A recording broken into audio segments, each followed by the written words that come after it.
여러분 안녕하십니까? 지난 시간에 이어서 오늘 회계에 관한 이야기를 두 번째로 하겠습니다. 먼저 오늘 본문에 들어가기 전에 지금 고국에서 많은 분들이 우한 폐렴으로 인해서 개인과 그리고 교회 또 우리나라 전체가 고통을 받고 있습니다. 어찌하든지 이 가운데서 하나님의 귀한 뜻들을 모두 한 번 한 번 다 발견하시고 또 개인과 교회가 앞으로 어떻게 나아가야 될지를 굳건하게 하는, 그리고 치료받고 치유받고 다시 복귀되는 귀한 은혜가 있기를 간절히 바랍니다. 그럼 오늘 회개 두 번째에 관한 이야기를 들어가도록 하겠습니다.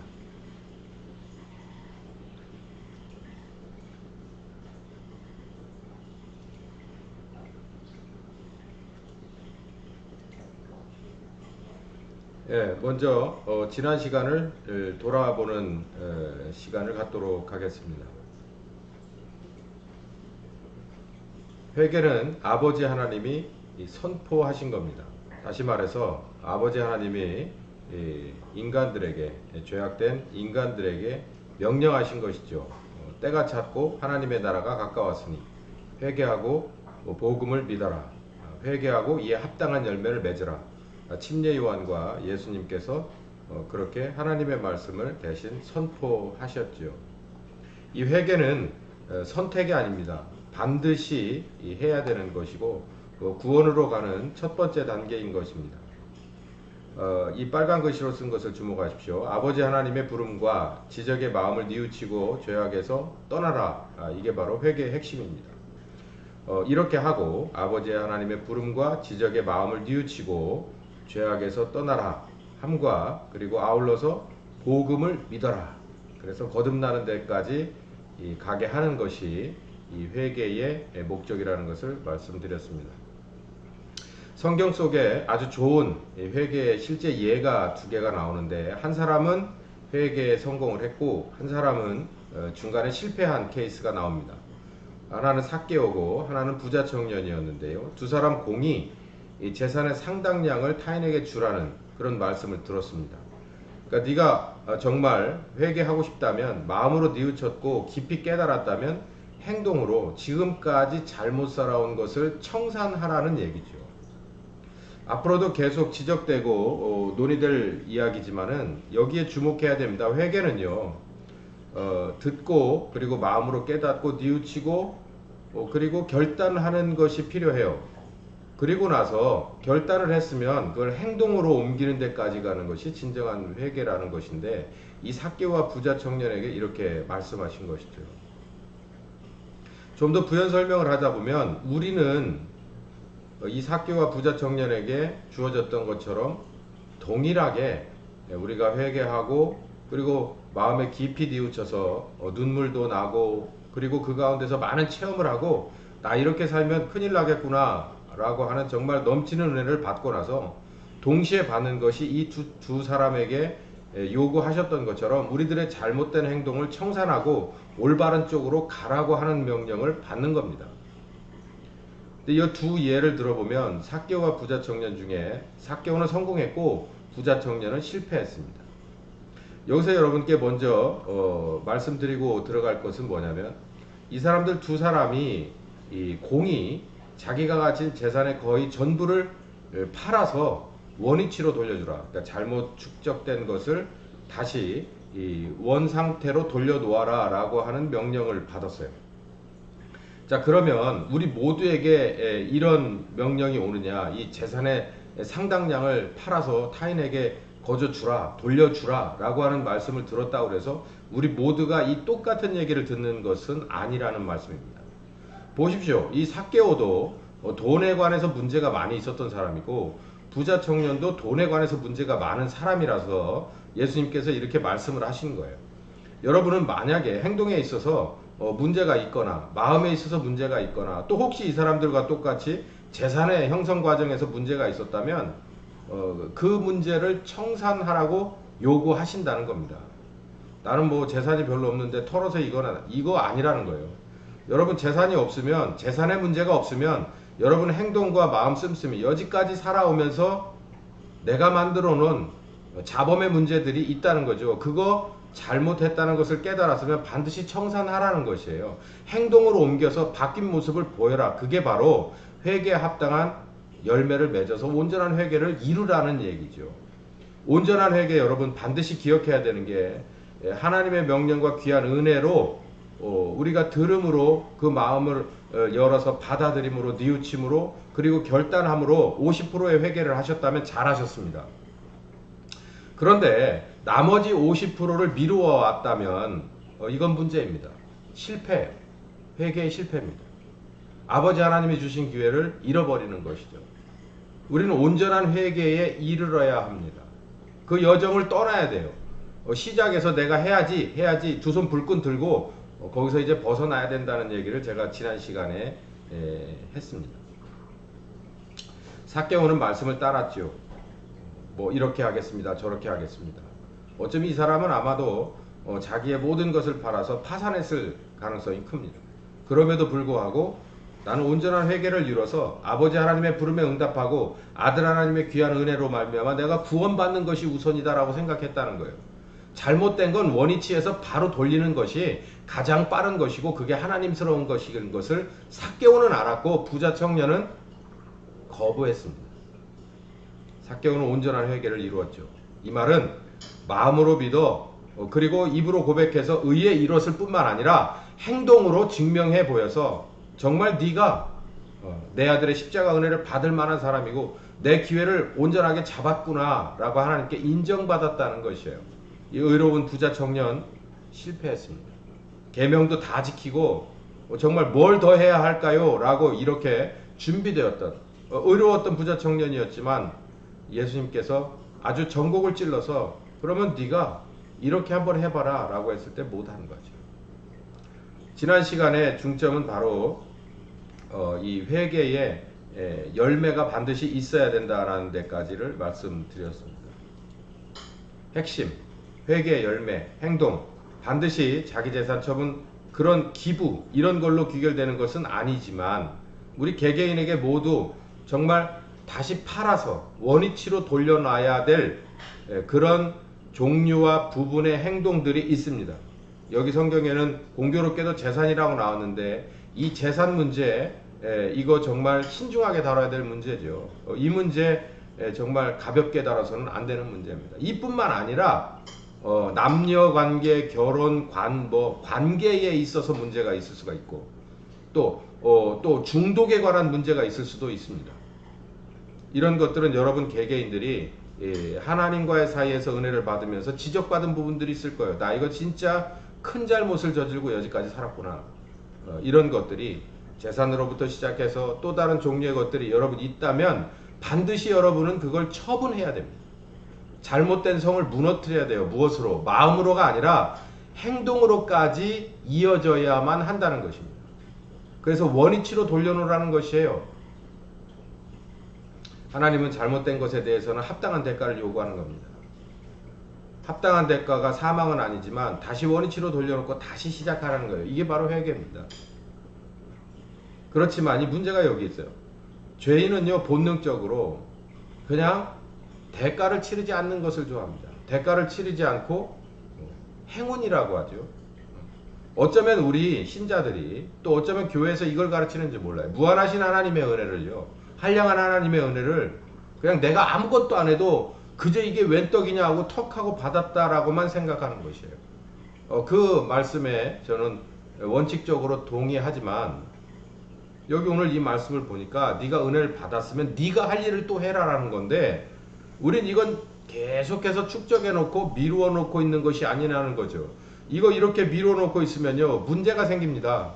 할 일을 미루어 두면 내가 오늘 할 일을 내일로 미루고 또 미루면요 그 일이 그냥 없어지는 게 아니에요.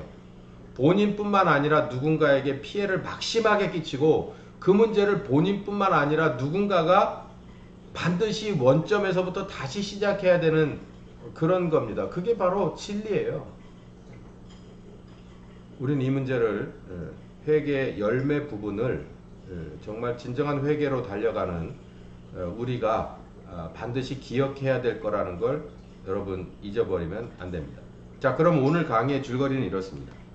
그럼 회계에 대해서 좀 더 와닿게 좀 더 자세히 좀 알아보자 라고 하는 것이 오늘 강의의 큰 맥인데, 이렇게 네 가지가 있습니다만 아마도 시간이 어떻게 될지 모르겠습니다만 최선을 다해서 달려가 보겠습니다. 회계의 진정한 의미를 찾는 것은 바로 이런 거다라는 얘기를 먼저 찾아보고, 그리고 이른바 이게 제가 이렇게 만들어 부르는 건데요. 한 그릇 밥이나 한 벌 옷으로 상징되는 침례 요한이 요구한 이 회개에 관한 얘기를 제가 좀 자세히 해보겠습니다. 그리고 하나님이 우리를 정말 어떤 사람을 만들기 위해서 이 진정한 회개를 원하시느냐라는 것과, 그리고 실제적으로 예를 들어서 한 스토리를 만들어 보고 거기까지 최선을 다해서 달려가 보도록 하겠습니다. 회개의 진정한 의미를 한번 찾아봅시다. 회개의 진정한 의미는 크게 여기 소제목으로 나누었듯이 두 가지로 말할 수 있습니다. 첫 번째는 하나님의 공의가 회개에서 드러나요. 아버지 하나님이 우리에게 회개를 요구했어요. 회개를 요구한 것은 아버지 하나님이십니다. 또 우리는 그걸 받았죠. 여기서 어떤 의미가 나타났냐면 하나님의 공의가 나타나요. 그리고 두 번째, 하나님의 사랑. 이걸 거꾸로 말하면 공의의 하나님, 사랑의 하나님인 것이, 우리가 진정한 회개를 완성하면 여기에서 이게 우리들에게 깊게 드러나야 되는 것이죠. 좀 건너뛰기 위해서 여러분께 알려드릴까요? 예수님께서 요한복음에 그렇게 말했죠. 내가 떠나서 올 성령께서 너희에게 세 가지를 알려준다. 그 중에 하나가 죄에 대해서 알려준다고 그랬어요. 이 회개는요, 한 번에 하고 끝나는 것이지만 내가 죄인이었다라고 하는 이 깊은 뉘우침과 그리고 은혜의 소중함은요, 하나님의 거룩하심은 영원히 성령님과 함께 하는 한 알아지고 깨달아지고 또 뉘우치고 또 하나님께 영광을 돌리게 된다는 것을 우리는 그 말씀을 통해서 우리 현실 속에서 성령님이 지금도 오늘도 여러분에게 그리고 저에게 가르쳐 주시는 것을 여러분은 알아야 됩니다. 첫 번째, 하나님의 공의. 회개에서 찾을 수 있는 거예요. 하나님의 얼굴은 크게 두 얼굴인데, 한편 이 맨 앞에 있는 이 얼굴은요, 공평과 정의의 얼굴이에요. 이게 하나님의 정체성 1번입니다. 여러분, 하나님 대부분 뭐라고 생각합니까? 밖에서 볼 때 기독교의 대표 언어, 대표 단어는 사랑이다라고 말하죠.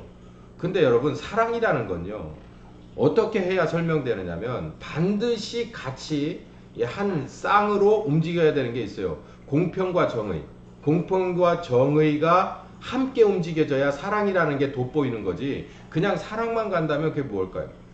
마치 이런 겁니다. 예를 들어 볼까요? 어디든지 가서 배고픈 사람이 어디든지 가서 밥 주세요. 돈 아무것도 없는데 어느 식당이나 누구에게나 가서 저 배고픈데 해결해 주세요. 나 이거 오늘 이 라면을 먹고 싶습니다. 나는 한정식을 먹고 싶습니다. 아니, 오늘은 큰 뷔페집에 나 그냥 밥 먹을게요 하고 들어간다면 이게 무슨 사랑과 은혜 이런 게 표시가 나겠습니까? 부족함이 없잖아요. 내가 가진 것은, 대가를 치를 것은 아무것도 없는데 그 누군가가 자기의 끼니를 걸으면서 혹은 반으로 나눠서 나에게 은혜를 베풀었다. 그러면은 이게 바로 은혜라는 게 표시가 되죠. 사랑이라는 게 드러나는 거예요. 그러니까 하나님의 공의를 철저하게 알지 못하면요, 이 하나님의 은혜를, 하나님의 사랑을 확실하게 알 수 없습니다. 그러니까 회개는 하나님의 공의가 먼저 드러나야 돼요. 하나님의 공의 뭡니까? 공평하고 정의로운 것의 약자죠. 하나님은 공평하고 정의로운 분이에요. 사랑의 하나님을 말하기 전에 먼저 뭘 말해야 되냐면 하나님의 공평하심과 하나님의 의로우심을 먼저 말해야 돼요. 교회는, 목사는 이걸 먼저 가르쳐야 됩니다. 하나님은 공평하신 분, 하나님은 의로우심, 하나님은 공의의 하나님이다라는 그 정체를 먼저 드러내야 되는 것이에요. 레위기 24장 20절에, 이 레위기에는 십계명을 비롯해서 아주 중요한 하나님의 정체성이 많이 드러나 있죠. 그 중에 하나 24장 20절에 이렇게 말했죠. 파상은 파상. 여러분 이거 잘 기억하고 계실 겁니다. 눈에는 눈, 이에는 이. 이건 뭐 신자나 불신자나 어떤 상황에서든 자기가 필요하면 끌어다가 쓰는 성경 이야기죠. 눈에는 눈, 이에는 이. 이 원칙이 바로 하나님의 정체성 1번이라는 거예요. 가장 큰 정체성입니다. 어쩌면 이게 뭐 하나님의 거의 99%인지도 몰라요. 하나님은 공평과 정의 하나님. 공평과 정의가 무섭습니까? 그렇지 않습니다. 공평과 정의는 우리를 보호해 주려고 하는 거예요. 어째서 그런 해석이 나올 수 있느냐고요? 이 공평과 정의의 하나님의 법이 나오기 전에 사람들에게 주어진 것은 이른바 정글의 법칙입니다. 많은 것이 이기는 거예요.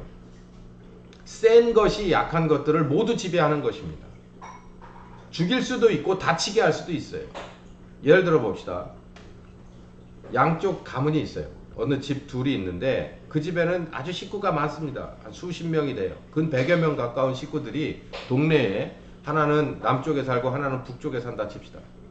거기서 어쩌다가 꼬맹이들 둘이 나와서 싸웠는데 어떻게 하다 싸움을 붙어가지고 한 사람의 이가 부러졌어요. 한 사람의 이가 부러지고 한 사람은 때리고 맞았다는 얘기죠. 자, 이게 이제 큰 싸움으로 번져갑니다. 자, 그러면 어떻게 누가 승리하고 누가 질까요? 여기에 원칙이 있을까요? 공평과 정의라는 원칙이 없다면 이 둘이 싸워서 진흙탕 싸움을 싸워서 결국은 모두가 달라붙어서 집안 싸움이 돼서 많은 사람이 죽고 다치고 그리고 서로 성공 없는 이런 패배만 둘이 나누어 갖고 끝나는 상황이 되겠죠. 그 여기에 눈에는 눈, 이에는 이. 이를 부러뜨렸어? 그러면 다른 걸 하지 마. 손과 발을 부러뜨리는 게 아니라 똑같이 가서 한 대 때려줘. 그래서 이가 부서지면 그걸로 더 이상 요구하지 마. 그러면 이쪽에서 뭔가 문제가 있어서 이를 부러뜨리는 일이 있었으면 이쪽에서는 이만 부러지면 되는 거죠. 억지라고요? 잘 생각해 보세요. 이 공평과 정의라는 게 하나님 편에서 정말 얼마나 하나님의 정체성을 확실하게 드러내고 있는 건지. 지금 우리는 표면적으로 민주적인 그리고 자유 그리고 법치주의에 살기 때문에 이 문제에 대해서 심각하게 생각하지 않지만 와닿지 않는 거죠. 근데 이게 없는 아무것도 없는 무인도에서 어느 두 사람이 붙었다고 생각을 해보세요. 법이 어디 있고 뭐가 있어요? 양심을 따라가요? 그렇지 않죠. 하나님이 법을 정해놓은 겁니다. 그래서 눈에는 눈, 이에는 이. 이게 바로 하나님의 공의죠. 자, 이 얘기에는 뭐가 들어가 있냐면 반드시 죄에는 대가가 있다. 이 법을 어기게 되면 이 룰의 밖으로 나가게 되면 거기에 합당한 대가를 받는다는 거예요. 바울이 로마서 6장에 마지막 절에 이런 얘기를 써놨습니다. 죄는 하나님의 룰을 벗어나는 것은 그 값이 사망이라는 거예요. 대가, 이걸 주목하시기 바랍니다. 모든 이 죄에는 대가를 치르는 거예요. 그게 뭐냐면 공평하고 정의로운 겁니다. 여러분, 우리 신자로 교회에 들어와서 신자의 이름표를 달고 직책을 달고 우리는 교회 생활을 합니다. 여러분, 얼마나 하나님의 공의에 대해서 생각해 보셨습니까? 대부분 이 하나님의 사랑과 은혜에 대해서만 주목을 하죠. 공의의 하나님은 너무 무섭거든. 아까 말씀드린 대로 공의라는 게 없으면 은혜라는 건, 사랑이라는 건 성립되지 않아요. 근데 무조건 공의의 하나님은 무섭고 두려워. 내가 잘못한 게 너무 많으니까. 아니, 내가 잘못한 걸 행동으로 옮겨서 청산을 해야 되는 부분이 늘 미루어져 있으니까 요것만 생각하죠. 하나님의 사랑에 대해서. 여러분, 그런다고 이 공의의 하나님이 없어집니까? 그렇지 않아요. 자, 하나님의 정체성 처음엔 공의인데 이 공의에는 반드시 잘한 사람 상 주고 못한 사람 벌 주는 하나님이라는 것이에요. 이거 하나님의 정체성 1번입니다. 두 번째, 사랑의 하나님이세요. 아까 제가 이렇게 표현했죠. 99%는 하나님은 공의의 하나님이에요. 자, 이렇게 생각하면 그 공의 앞에, 이 거룩하신 하나님 앞에 죄인인 우리가 어떻게 설 수 있을 것인가? 서지 못하고 우리는 모두 끝나버릴 것이다 라고 얘기하겠죠. 맞습니다. 그래서 하나님께서 우리에게 탈출구를 주셨죠. 마지막 길을 주신 겁니다. 그게 뭐냐면 바로 예수님으로 말미암아서 거듭나고 죄로부터 벗어나 구원을 받는 건데 이게 바로 하나님의 사랑의 측면이죠. 하나님의 정체성 두 번째입니다. 정의와 사랑. 창세기 3장 11절에서부터 15절에 보면은 이런 얘기가 나옵니다. 가라사대 누가 너의 버섯음을 너에게 구하였느냐? 내가 너더러 먹지 말라 명한 그 나무 실과를 내가 먹었느냐? 선악과를 따먹고 나무 그늘 밑에 숨은 아담에게 지금 그럽니다. 그러니까 아담이 이렇게 말합니다. 아담이 가로되 하나님이 주셔서 나와 함께하게 하신 여자, 그가 그 나무 실과를 내게 주므로 내가 먹었습니다. 기가 막힌 얘기죠. 여호와 하나님이 여자에게 이르되 그러면 네가 어찌하여서 이걸 먹었냐? 여자가 가로되 뱀이 나를 깨므로 내가 먹었습니다. 책임전가. 틀린 말은 아니죠. 뱀이 먼저 꼬드겨서 하와가 먹었죠. 그리고 하와가 꼬드겨서 아담이 먹었습니다. 서로 책임을 전가한 거예요. 이거 틀린 얘기 아닙니다. 책임 전가. 올바르게 책임 전가하는 건 맞는 거죠. 맞는 거예요. 그런데 문제가 여기 있습니다. 그러면은 이게 뱀한테 물어보면 또 어떤 얘기가 나올까요? 책임을 전가해서 해법이 나오지 않아요. 여기에 하나님의 사랑이 있는 겁니다. 하나님의 사랑은 이렇게 됩니다. 무한 책임입니다. 하나님의 사랑은 아담과 하와의 죄악을 자신에게 돌리시는 것으로 해결하는 거예요. 이게 바로 사랑입니다. 무한 책임인 거죠. 이렇게 말씀하셨죠. 내가 너로 여자와 원수가 되게 하고 너의 후손도 여자의 후손과 원수가 되게 할 것이다. 여자의 후손은 내 머리를 상하게 할 것이요 너는 그 발꿈치를 상하게 할 것이다.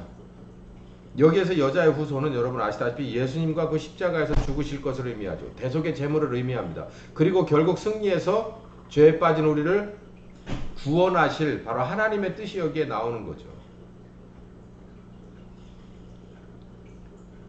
여기 불갑을 발꿈치를 상하게 하는 십자가의 죽음이 여기 미리 선언되고 묘사되어 있습니다. 이럴 필요가 없죠. 그래? 아담아, 네가 그렇게 된 것은 하와 때문이라고? 오케이, 알겠다. 하와야, 네가 그렇게 된 것은 뱀이 문제냐? 오케이. 니네 셋 모두 다 값을 받아라. 그러면 끝나는 거예요. 아주 쉽게 해결할 수 있단 말입니다. 그런데 이렇게 되면요. 사탄은 잘못했으니까. 아담과 하와도 잘못했으니까. 그럼 모두 끝나면 되는 겁니다. 그리고 하나님은 혹시 다시 만드실 수도 있겠죠. 사랑의 하나님이 아니죠. 그냥 공의의 하나님으로 끝나는 거죠. 하나님의 사랑은 여기 있습니다. 고장난 걸 고쳐 쓰는 하나님. 무한 책임을 가지고 끝까지 포기하지 않는 하나님. 예수님도 오셔서 그랬어요. 요한이 그렇게 묘사했죠. 여러 군데 묘사했죠. 나는 한 사람도, 내게 붙여준 한 사람도 난 잃어버리지 않고 마지막 날에 다시 살리게끔 한다. 요한복음 10장에는 나는 선한 목자다. 난 양을 위해서 목숨을 내던진다. 양의 생명을 위해서 차라리 내가 대신 책임을 지고 목숨을 내던진다. 나는 선한 목자다. 이렇게 말씀을 하고 계시죠.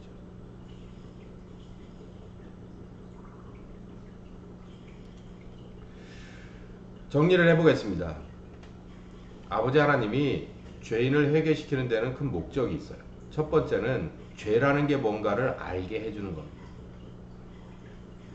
그리고 아버지 하나님이 죄인을 회개시키는 목적 두 번째는 아는 데서 끝나는 게 아니라 죄로부터 벗어나는 것이에요. 자, 그럼 어떤 결과가 나느냐? 개인은 구원을 받습니다. 죄인이죠. 죄인은 구원을 받아요. 이게 하나님의 회개의 목적. 두 번째는 하나님은 또 뭘 받으시느냐? 영광을 받습니다. 이 영광은 뭘 영광이라고 하느냐면 하나님의 하나님 되심이 증명되는 것이에요.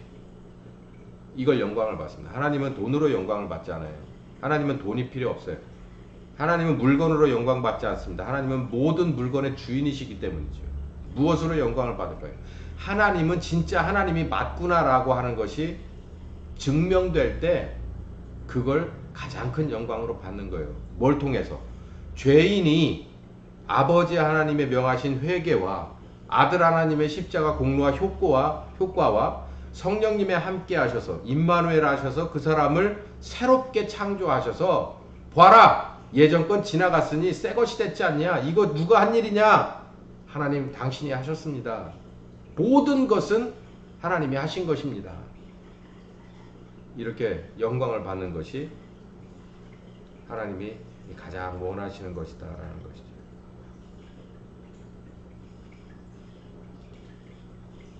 자, 회개, 죄인의 회개. 이 회개는 구원의 시작입니다. 예수님이 마가복음 1장 15절에 그랬죠. 회개하고 복음을 믿어라. 그러면 거듭남에 이른다는 거잖아요. 구원의 시작입니다. 제가 이 단락의 마지막에 있지만 구원의 시작이라는 것을 여러분은 명심해야 돼요. 뭐가? 회개가. 행동까지 이루어지는 회개가 구원의 시작이라는 거죠. 이렇게 선포했습니다. 회개하라, 복음을 믿어라. 자, 이 선포를 일단 순종함으로 들어야 합니다.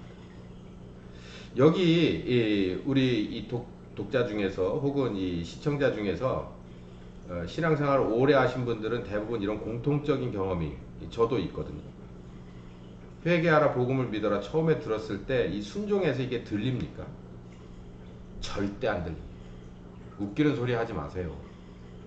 내 나이가 몇인데, 아니 그리고 나는 뭔가 회개할 게 나는 없어요. 대부분 거부하죠. 순종하지 않습니다. 들리지 않아요. 받아들여지지 않는다는 거예요.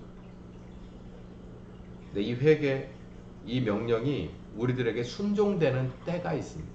그 은혜를 주셨죠. 그렇기 때문에 우리는 이 순종을 그리고 이 말씀을 듣게 되고 마음속으로 받아들이게 되는 거죠. 두 번째는 이 회개하고 복음을 믿으라는 이 아버지 하나님의 말씀을 받아들여서 내 잘못된 것을 아주 정직하게 고백하는 것입니다. 이게 구원의 시작이라는 거예요. 이거 없는 신자는 뭐냐? 이거 반드시 해야 돼요. 시간 문제. 언젠가 이 과정을 통하지 않으면 안 되는 거예요. 회개하라, 복음을 믿어라. 아버지 하나님의 음성이 들려야 되고 받아들여져서 순종함으로 받아들여져서 정직하게 내 입으로 마음으로 고백돼야 됩니다. 뭐라고? 나는 잘못된 사람이다. 복음을 믿어야만 살 수 있다. 고백되어져야 된다. 그리고 나서 성경에 보면은 여러 가지 행동을 요구하시는데 침례요한은 침례를 받으라라고 얘기했죠. 그리고 회개에 합당한 열매를 맺어라. 이제 요 행동에 관해서 지금 제가 이제 중점적으로 말씀드리려고 하는 겁니다. 죄 용서에 관해서요. 회개는 바로 죄 용서와 연결이 되는데 사도행전 2장 21절 37절에서부터 40절까지를 쭉 사도행전 2장 후반부를 쭉 읽어보면 이런 일이 벌어졌어요. 성령께서 오셔서 이 제자들에게 방언의 은사를 주시고 언어의 방언 은사를 주셔서 이 사람들이 나가서 부활하셔서 이 우리와 함께 계시는 이 예수님 살아계신다라는 것을 이 핵심 메시지를 전했죠. 그러니까 이 사람들이 저희가 이 말을 듣고 너희들이 죽인 예수님이 3일 만에 부활하셨다. 저희가 이 말을 듣고 마음에 찔렸다. 제가 앞서 말씀드린 것처럼 이 마음에 찔리지 않으면은 마음이 움직이지 않으면 마음에 상처가 나지 않으면은 뭔가 일이 되지 않습니다. 근데 이 말을 듣고 어쨌든 은혜를 받은 거죠. 마음에 찔려서 베드로와 다른 사람들에게 물어 가로되 형제들아 그럼 우리가 어떻게 해야 되는 게 맞냐? 이렇게 말했죠. 일단 회개하라. 회개는 뭐예요? 듣고 정직하게 고백하라. 뭐라고? 나는 잘못된 사람이다. 죄인이다라고 하라는 거예요. 그리고 나서 여기 보면 그리스도의 이름으로 침례를 받아라. 그러면 성령께서 오실 것이다. 요게 아주 굉장히 중요한 이 단계인데요. 마음에 찔리면 회개해야 됩니다. 마음으로 그리고 입으로 고백해야 돼요. 그리고 행동을 해야 되는데 일단은 침례를 받는 것이 맞습니다. 내 잘못된 것을 인정하고 내가 이제는 하나님의 자녀로서 새로운 삶을 살겠습니다라고 하는 이게 관문이죠. 이게 침례를 받는 행동이 필요하고 그러면 성령께서 오셔서 무엇을 하게 하느냐면 침례 그 이상의 행동을 하게 합니다. 그게 바로 회개에 합당한 열매를 맺어가게 변화된 삶으로 새롭게 창조된 삶으로 살아가게 하신다는 거예요. 이게 아주 중요한 말씀입니다. 마음에 찔리고 그리고 회개하는 거예요. 입으로 고백하고 마음으로도 고백하고 그리고 침례를 받고 시작하는 거예요. 성령께서 오셔서 이제 성령님을 따라가는 것입니다. 어디까지? 구원을 받는 데까지 따라가는 것이에요. 제가 말했죠. 구원의 시작이 뭐라고요? 회개라는 거예요. 회개를 디테일로 본다면 이거라는 거예요. 일단 마음에 찔리는 귀한 은혜가 있어야 되고 이걸 본인이 정직하고 아주 하나님 앞에 정직히 고백하고 결단하는 것이 필요해요. 그리고 침례를 받고 그리고 성령님과 동행하는 것이 필요하다는 겁니다. 자, 여러분 우리 어떻습니까? 제가 무상 자판기 속죄라는 얘기를 했는데 우리 혹시 이런 단계에 머물러 있지 않습니까? 우리가 너희는 잘못됐어, 지금까지 너 잘못 살아왔어 라고 하는 아버지 하나님의 지적에 들음으로 그리고 순종을 해서 마음으로 돌이켜서 정직하게 고백을 하고 그리고 침례를 받고, 자 그러면 아까 말씀드린 대로 이제 그 위에 성령께서 오셔서 우리를 새롭게 하는, 그리고 이 변화된 삶으로 우리를 인도해 가시는데 그 일을 우리 하고 있느냐라는 것을 우리는 알아야 돼요. 입으로 고백하고 침례를 받고 교회에 들어온 것으로 내 할 일이 과연 끝났는가? 이렇게 해서 끝날 거라면 제가 이 동영상을 만들 필요가 없죠. 제가 처음에 말씀드렸듯이 우리에게 뭘 요구한다고요? 회개는 변화된 행동을 요구하는 것이죠. 네가 입으로 고백했느냐? 내가 이렇게 살게요 라고 뉘우치고 고백했느냐? 그러면 그렇게 살아야 된다는 것이에요. 그렇게 살아야 된다. 회개에 합당한 열매와 행동, 이 요구한다는 것. 이런 걸 한번 생각해 보세요. 우리가 자녀들을 또 혹은 정말 사랑하는 대상을 타이르고 경우에 따라서 회초리로 고통을 줍니다. 너 이거 잘못했어 안 했어? 잘못했어 안 했어? 그리고 타이르고 그게 안 되면 회초리를 들어요. 그래서 자의든 타이든 잘못했다는 것을 가르쳐 주려고 우리는 최선을 다해서 노력을 합니다. 이게 바로 회개하라 천국이 가까웠다 라고 얘기하는 하나님의 선포와 같은 거예요. 자 그러면 우리가 회초리까지 들어서 잘못한 것을 가르쳐주고 어쩌면 욱박질러서라도 이건 잘못된 거야 라고 가르쳐주는 게 목적이 뭡니까? 이유가 뭐예요? 잘못된 행동을 바로 잡아주고 다시는 그런 일을 하지 않게끔 하려고 하는 거 아닙니까? 하나님도 마찬가지예요. 우리에게 회개하라고 하면은 그냥 제가 잘못된 걸 진짜 뉘우칩니다 라고 하고 침례 받고 그냥 또 원위치로 돌아가는 것을 원하지 않습니다. 회개했으면 바로 잡기를 원하는 거예요. 바로 잡기. 늘 그 잘못된 행동에 또 빠지고 또 빠지고 또 빠지게끔 그렇게 하는 게 아니죠. 하나님은 그런 목적으로 우리에게 회개를 요구하신 것이 아닙니다. 현재 우리의 입과 마음의 회개는 충분합니다. 이 정도면 충분해요. 과연 회개에 합당한 변화된 모습은, 우리의 행동은 얼마나 나왔는가를 고민해 봐야 되는 것이에요. 변화된 행동, 회개에 합당한 열매 얼마나 나왔나? 내가 언제 주님을 처음 만나서 진심으로 죄인 된 것을 깨닫고 고백하고 지금 이제 신자가 돼서 목사가 돼서 신자가 교회에 와서 집사가 돼서 장로가 돼서 권사가 돼서 지금 몇십 년째인데 내 변화된 것은 얼마나 있는가를 생각해 봐야 돼요. 그래야 아버지 하나님 우리에게 요구하신, 그리고 우리를 위해서 죽으신 십자가 은혜를 베푸신 아들 하나님, 그리고 함께 하시는 성령님의 그 대가를 내가 얼마나, 난 이렇게 바뀌었습니다라고 뭔가 내보여야 될 게 있는데 그 합당한 열매가 얼마나 있냐는 겁니다. 중요한 거예요. 굉장히 중요한 거예요. 이건 지금 우리 개인에게 있어서 가장 중요한 얘기입니다. 우리 신자에게 있어서 이거는요 필수예요. 이거 짚고 넘어가야 돼요.